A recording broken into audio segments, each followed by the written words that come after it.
अस्सलाम वालेकुम class. Last time हमने पढ़ा था about the vertebrate circulatory system. और वर्टिब्रेट सर्कुलेटरी सिस्टम के बेसिकली 3 कंपोनेंट हैं। एक है सर्कुलेटरी फ्लूइड जिसे हम ब्लड का नाम देते हैं।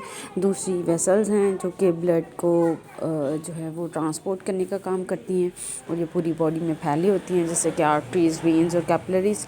और तीसरा जो है वो एक पंपिंग ऑर्गन है जिसे हम हार्ट का नाम देते हैं। तो हम वर्टिब्रेट रेफरेंस से इन तीनों के बारे में वन बाय वन बात करेंगे। तो सबसे पहले हम ब्लड की बात करते हैं। ब्लड हम सब लोगों ने देखा हुआ है, रेड कलर का होता है। ब्लड को अगर हम सेंट्रीफ्यूज करते हैं सेंट्रीफ्यूज मशीन में, तो ब्लड जो है वो डेंसिटी ग्रेडियंट सेपरेशन शो करता है, जिसमें जो ऊपर का पोर्शन है वो फॉर्म्ड एलिमेंट्स पर वो जो है वो प्लाज्मा पर मुश्तमिल होता है। लाइक अगर हमारे पास ये सेंट्रीफ्यूज ट्यूब है, इसको सेंट्रीफ्यूगेशन के बाद हमारे पास ये जो नीचे का डेंस एलिमेंट्स हैं, इनको हम फॉर्म्ड एलिमेंट्स या ब्लड सेल्स का नाम देते हैं। और ऊपर ये जो स्ट्रॉ शेप हमें लिक्विड सा पोर्शन मिलता है जिसमें ब्लड सेल्स, किसी किस्म के ब्लड सेल नहीं होते, ये स्ट्रॉ कलर का होता है और ट्रांसपेरेंट होता है, इसे हम प्लाज्मा का नाम देते हैं। ये प्लाज्मा जो है इसके अंदर क्या है, बेसिकली ये ब्लड का फ्लूइड पोर्शन होता है और इसमें तकरीबन जो है वो 90% हमारे पास वाटर होता है। और वाटर के अलावा इसमें सब कुछ जो डिज़ोल्व्ड प्रोटीन्स हैं, न्यूट्रिएंट्स हैं, आयंस हैं, वो सब वेस्ट हैं, वो सभी इसी में जो है वो मौजूद होते हैं। हार्मोन्स हो गए, एंजाइम्स हो गए, सारे हमें जो हैं वो यहीं पर मिलेंगे। मोस्ट इम्पॉर्टेंटली इस प्लाज्मा के अंदर होती हैं प्रोटीन्स, जो कि 7% जो है वो प्लाज्मा का पोर्शन बनाती हैं।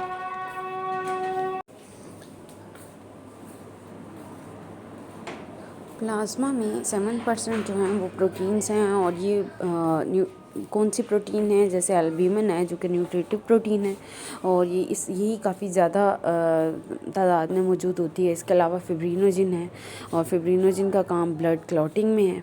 और इसके अलावा जो प्रोटीन मौजूद है वो हमारे पास आ जाती हैं यहाँ पर ग्लोबुलिन। और ग्लोबुलिन का काम जो है वो ज़्यादातर डिफेंस रिस्पॉन्सेस में है।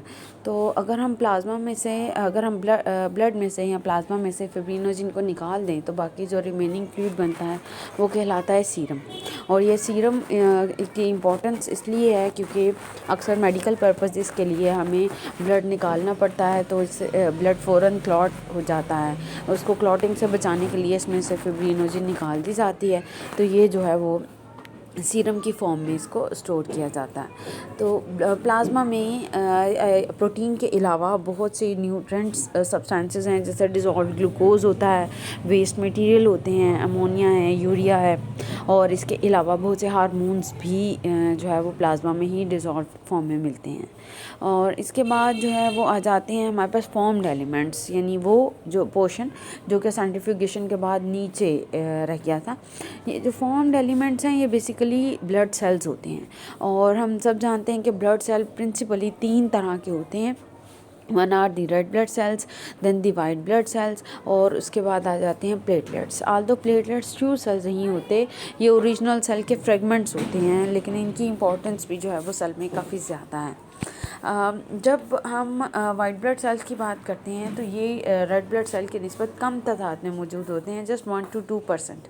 इनको जो है वो हम डिटेल में देखने जा रहे हैं। उससे पहले हम ये डायग्राम देखेंगे जिसमें बेसिकली ये फॉर्म्ड एलिमेंट्स या ब्लड सेल्स की फॉर्मेशन बताई गई है।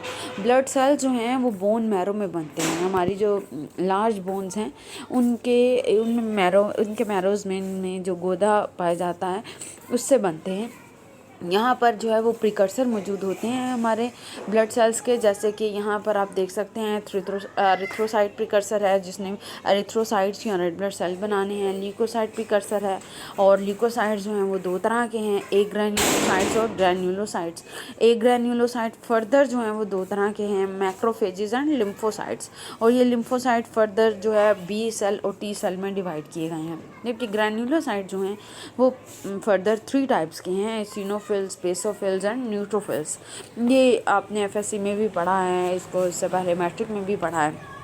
इसके बाद जो है एक और तरह के अनडिफरेंशिएटेड सेल होते हैं मेगा कैरियोसाइट। ये काफ़ी बड़ा सेल होता है जिससे छोटे छोटे फ्रेगमेंट्स उतरते रहते हैं, लाइक बर्ड्स, बर्डिंग जैसे होती है इसके बर्ड्स उतरते रहते हैं और ये सेल में ब्लड में शामिल होते रहते हैं, जिनको हम प्लेटलेट्स का नाम देते हैं। तो बात करते हैं सबसे पहले रेड ब्लड सेल्स की। रेड ब्लड सेल्स जो हैं वो मुख्तलिफ जो एनिमल्स हैं उनके ब्लड में मुख्तलिफ तरह के होते हैं। जैसे कुछ में इनकी जो है वो इनमें न्यूक्लियस मौजूद होता है, जबकि ह्यूमन में के ज़्यादातर जो रेड ब्लड सेल्स हैं, ह्यूमन में जो रेड ब्लड सेल्स पाए जाते हैं वो ई न्यूक्लिएटेड होते हैं, यानी विदाउट न्यूक्लियस होते हैं। जैसे 120 डेज़ के लिए बनते हैं, सर्कुलेशन में आते हैं, 120 डेज़ के बाद ये डिग्रेड हो जाते हैं, टूट फूट का शिकार हो जाते हैं, इनकी हीमोग्लोबिन जो है वो वापस भेज दी जाती है। आप ये भी जानते हैं कि रेड ब्लड सेल्स का कलर रेड क्यों होता है? Because of the haemoglobin, red pigment जो कि ऑक्सीजन कैरिंग पिगमेंट है वो इनमें मौजूद होता है। अब यहाँ पर एक और बात इम्पॉर्टेंट है कि मुख्तलिफ जो वर्टिब्रेट्स हैं वहाँ पर रेड ब्लड सेल की शेप भी डिफरेंट होती है। जैसे ह्यूमन में ये जो हैं वो डिस्क शेप होते हैं, जबकि जैसे मुख्तलिफ में इनकी शेप कहीं ओवल शेप होती हैं, जैसे कि बर्ड्स में ये ओवल शेप होती हैं। इसी तरह से जो कैमल है वहाँ पर इनकी शेप जो है वो एलिप्टिकल होती है। तो मुख्तलिफ सेल्स में ये मुख्तलिफ एनिमल में ये मुख्तलिफ फॉर्म रखते हैं। जब ऑक्सीजन हीमोग्लोबिन के साथ अटैच हो जाती है तो ये ऑक्सी हीमोग्लोबिन में कन्वर्ट हो जाता है और ये ऑक्सी हीमोग्लोबिन की फॉर्म में ये ब्राइट रेड कलर का होता है और जिससे हमारा ब्लड का कलर रेड होता है। और ये सारे जैसे जैसे हमारे ब्लड में हमारी बॉडी में मूव करता है तो ये ऑक्सीजन जो है वो सेल को डिलीवर करता जाता है और सेल से कार्बन डाइऑक्साइड लेता जाता है और बनाता है कार्बमिनो हीमोग्लोबिन।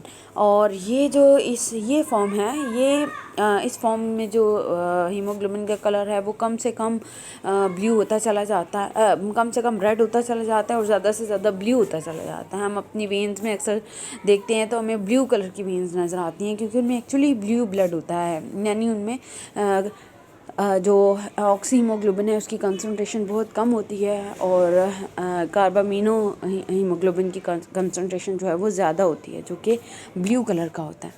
तो इसी वजह से लेकिन जो ही ब्लड वेसल कट होती है और ब्लड बाहर आता है तो ये ब्लड एयर की ऑक्सीजन के साथ मिलकर दोबारा से रेड हो जाता है। तो इस तरह से रेड ब्लड सेल्स का मेजर पोर्शन जो है वो 90% तकरीबन हीमोग्लोबिन ने ही कवर किया होता है और ये हीमोग्लोबिन जो है वो ऑक्सीजन कैरिंग पिगमेंट है। इसके बाद आ जाते हैं वाइट ब्लड सेल्स। और वाइट ब्लड सेल्स जिनको हम ल्यूकोसाइट्स का भी नाम देते हैं, अभी हमने देखा कि इनका प्रिकर्सर जो है वो बोन मैरो में मौजूद होता है। ये जितने भी वाइट ब्लड सेल्स हैं वो वहीं पर बनते हैं।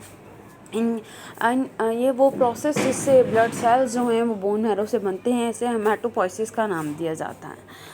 अब जैसे हमने पहले भी बात की कि ल्यूकोसाइट दो तरह के हैं, ग्रैन्युलोसाइट्स एंड ए ग्रैन्युलोसाइट। जो ग्रैन्युलोसाइट्स हैं उनका साइटोप्लाज्म जो है वो ग्रैन्युलेटेड होता है और ये ग्रैन्युलेटेड किस लिए है? Due to presence of large number of ribosome. जबकि जो ए ग्रैन्युलोसाइट्स हैं उनका जो साइटोप्लाज्म है वो क्लियर होता है, उसमें ग्रेन्यूल्स इतने ज़्यादा मौजूद नहीं होते हैं।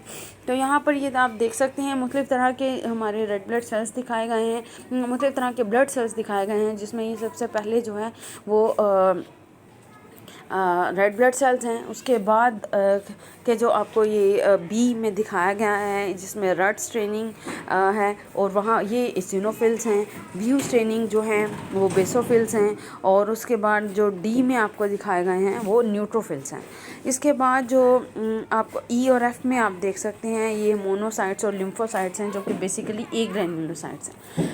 बी, सी और डी तीनों ही ग्रैन्युलोसाइट्स में आते हैं। अब ये जो ग्रैन्युलोसाइट्स हैं इनमें से इनके हर एक का फंक्शन जो है वो ओवरलैपिंग भी है और थोड़ा सा डिफरेंट भी है। बेसिकली इनका काम जो है वो डिफेंस मैकेनिज़्म में है।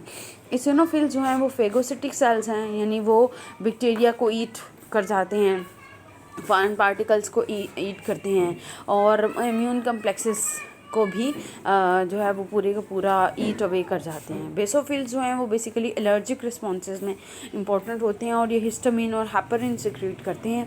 और न्यूट्रोफिल्स जो हैं ये भी बड़े वाइट ब्लड सेल्स हैं, इनकी तादाद भी काफ़ी ज़्यादा होती है ये, और ये इन्फ्लेमेशन रिस्पॉन्सेज में जो हैं वो इम्पॉर्टेंट हैं। इसके बाद जो मोनोसाइट्स और लिम्फोसाइट्स हैं, तो लिम्फोसाइट को फर्दर जो है वो दो में डिवाइड किया जाता है, बी सेल्स और टी सेल्स।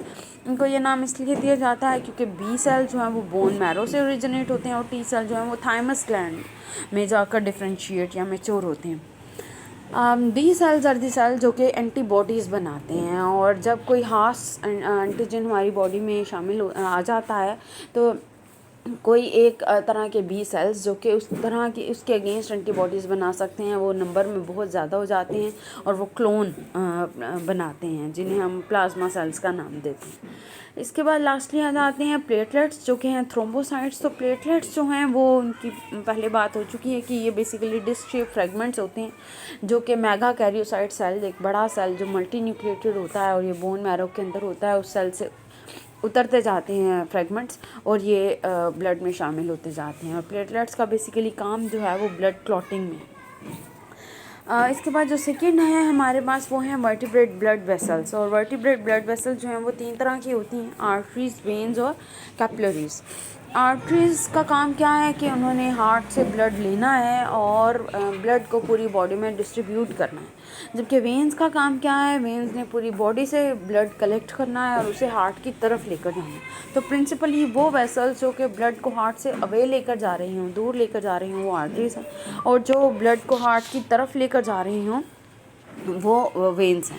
और कैपिलरीज जो हैं वो बेसिकली कनेक्शन है between the arteries and veins, and capillaries are the side जहाँ पर जो मटेरियल है वो एक्सचेंज होता है, यानी यहाँ कैपिलरीज पर ही गैसेस एक्सचेंज होती हैं, ऑक्सीजन एंड कार्बन डाइऑक्साइड, और कैपिलरीज में ही जो है वो वेस्ट और न्यूट्रिशन जो है वो भी एक्सचेंज होती है। तो अगर हम इनकी क्रॉस सेक्शन देखें तो इनमें थोड़ा आर्टरीज और वेन्स में थोड़ा सा फ़र्क है, ऑल्दो तीनों आर्टरीज और वेन्स दोनों ही के गिर्द ही जो 3 लेयर्स होती हैं जिन्हें हम ट्यूनिका का नाम देते हैं। आर्टरी में भी 3 है और वेन्स में भी 3 है, लेकिन फ़र्क क्या है कि वेन की जो मिडल लेयर है वो काफ़ी ज़्यादा थिन होती है, जिसकी वजह से ओवरऑल वेन्स जो हैं वो आर्टरीज की निस्बत थिन वॉल्ड होती हैं। आर्टरीज ज़्यादा थिक वॉल्ड होती हैं और ज़्यादा फ्लेक्सिबल होती हैं, और क्योंकि इन्होंने ब्लड प्रेशर को बर्दाश्त करना होता है। वेन्स में किसी किस्म का प्रेशर नहीं होता है, और वेन में और आर्टरीज में एक और भी डिफरेंस है, और वो क्या है, प्रेजेंस ऑफ वेल्व। आप देख सकते हैं यहाँ पर कि ये वेल्व जो हैं ये यहाँ पर सिर्फ वेन्स में मौजूद हैं, आर्टरीज़ में ये वेल्व्स मौजूद नहीं हैं। और इन वेल्व का काम क्या है, बैकवर्ड फ्लो ऑफ ब्लड को प्रिवेंट करना, जबकि आर्टरी में क्योंकि प्रेशर से ब्लड फ्लो कर रहा होता है तो वहाँ पर ये प्रॉब्लम जो है वो नहीं होती। कैपिलरीज जो हैं वो सिर्फ और सिर्फ इनर मोस्ट जो लेयर है जिसे एंडोथेलियल सेल्स का नाम दिया जाता है उस पर मुश्तमिल होती है। ये सिंगल जो है सेल पर मुश्तमिल वेसल्स होती हैं, और ये पूरी बॉडी में हर सेल तक मौजूद होती हैं ताकि ये जो हैं वो ब्लड सप्लाई कर सके।